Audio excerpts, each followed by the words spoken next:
All right, you guys, I got a good one for you. And this one, I need your help. So pay attention.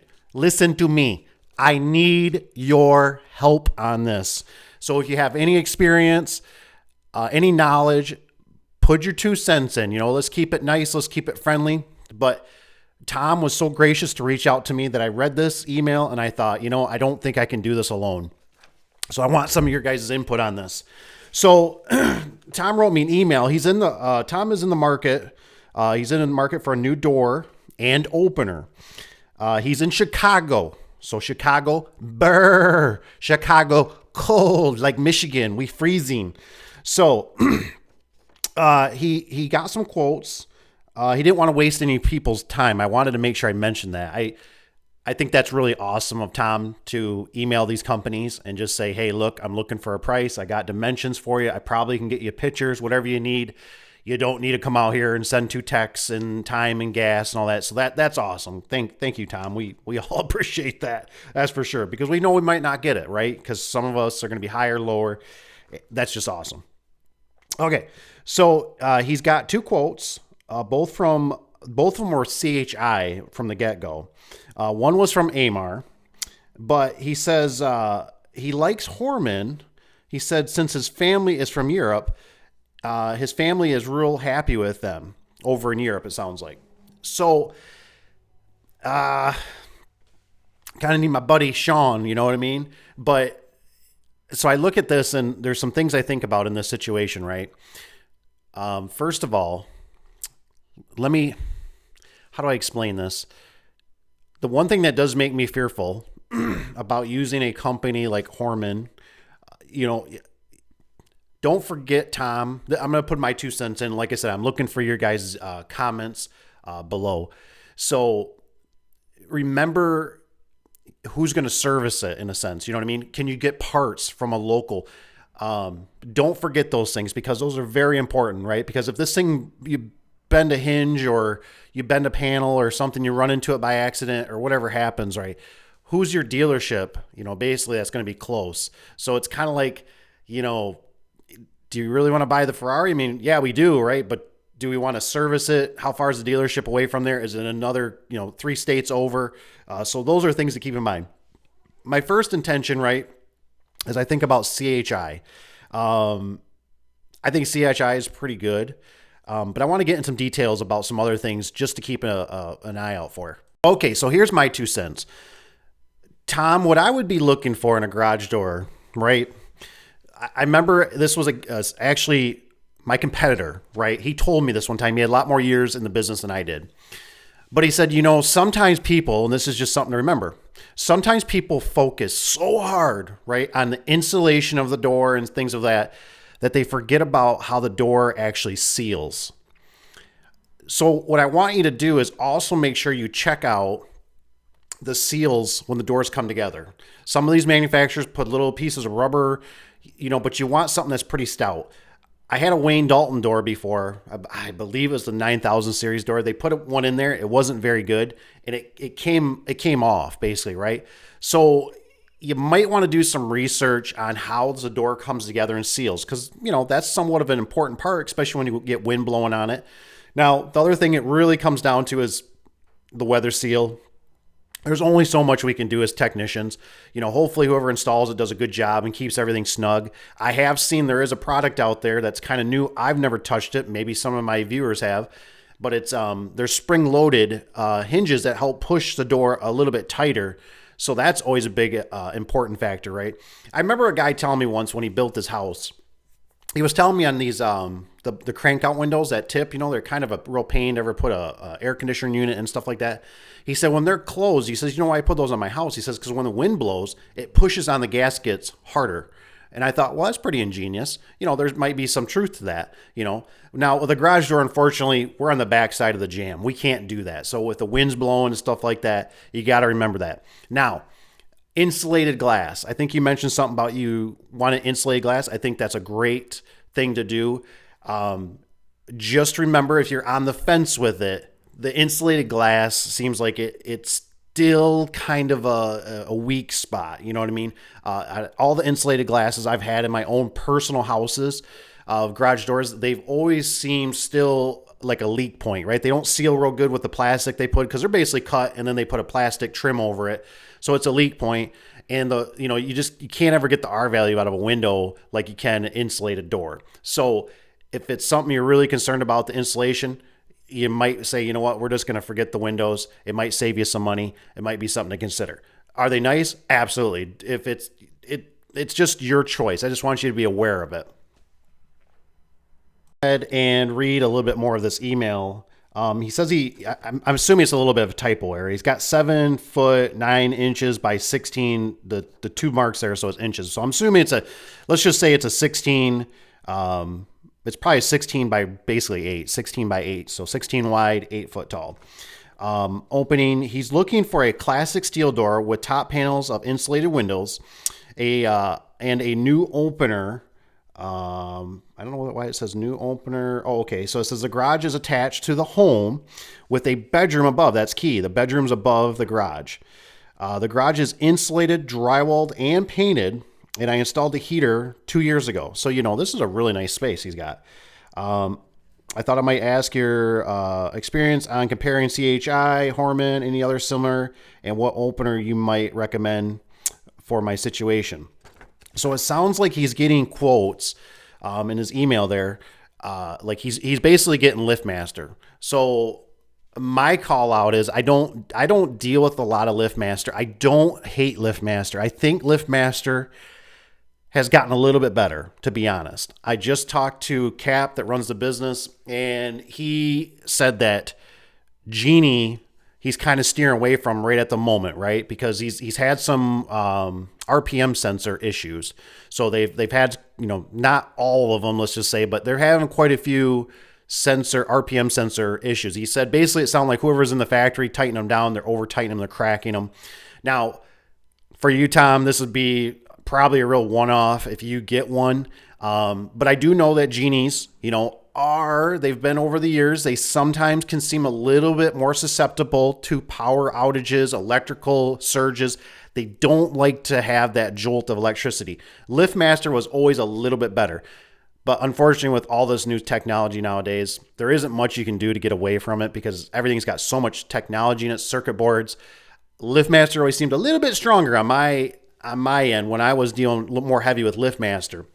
So the biggest thing is, obviously, it's above your bedroom's up there. You're going to probably want something quiet that's not rattling your teeth, or rattling the water, your bottle of water off your counter up there or something. So you're going to want to go something probably with a belt drive. There's so many options you can go with. They're pretty much all built the same, in my opinion.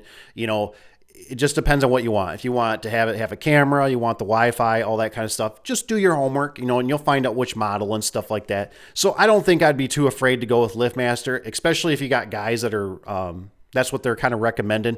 So that's what they're going to be used to. The parts will be easy to get to. They can do repairs on it. You can kind of play the whole dumb thing where you go, excuse me, like this is your product. So that's the other thing I want you to think about, like with the Horman, is do you have a local guy? You know what I mean? Because yeah, you can get it, but how far is he? And is he going to want to come out and service you?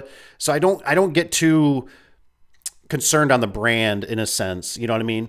But I'd be looking at how's it built, get your R value that you want, get your price that you feel comfortable with, and check how the door comes together. Is there any kind of seal there? Now, it's not the end of the world. Most of them don't have seals, but it's just a nice factor. I went with the Wayne Dalton TS200 back in the day. It was more of a commercial door, and that puppy was super insulated. I think it had an R value of, it was 14 or 17 in a man cave that I had.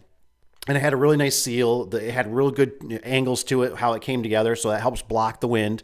Because obviously, if you think about a garage door, if it comes together and it's kind of like plywood, right, with no grooves or anything, I mean, think about it. You're going to see right outside, right? So the wind's going to get right through it too. So check the weather seal. I'm also a big fan of, I like metal retainers on the bottom of the garage door, and I like a rubber seal. They're all got rubber seals, but I don't like the retainer to be plastic. That's just my opinion. I think they hold up better when they're metal. If they get frozen to the ground, you get invasion of a mouse or a rat, whatever, a chipmunk. The retainer's still there because it's metal. The rubber seal, yeah, it gets chewed up or something happens, it gets frozen. But I think a metal retainer is always really nice. So those are my big things to look for. But I would love to hear from you guys, my audience.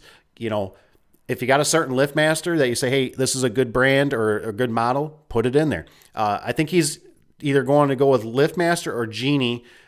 Genie, in my opinion, I always like a screw drive. I probably wouldn't be afraid to even do a screw drive in my house if I was to, because it's still pretty quiet. I actually personally like, in some of my houses, I like the little bit of a rumble. Nothing crazy, but I like to know when I hear it in motion. So if my car is being stolen, or if I know one of the kids or somebody that's driving is coming home, I like the little bit of noise. Some of those belt drives are so slick and quiet that you can't even hear them. So just something to consider.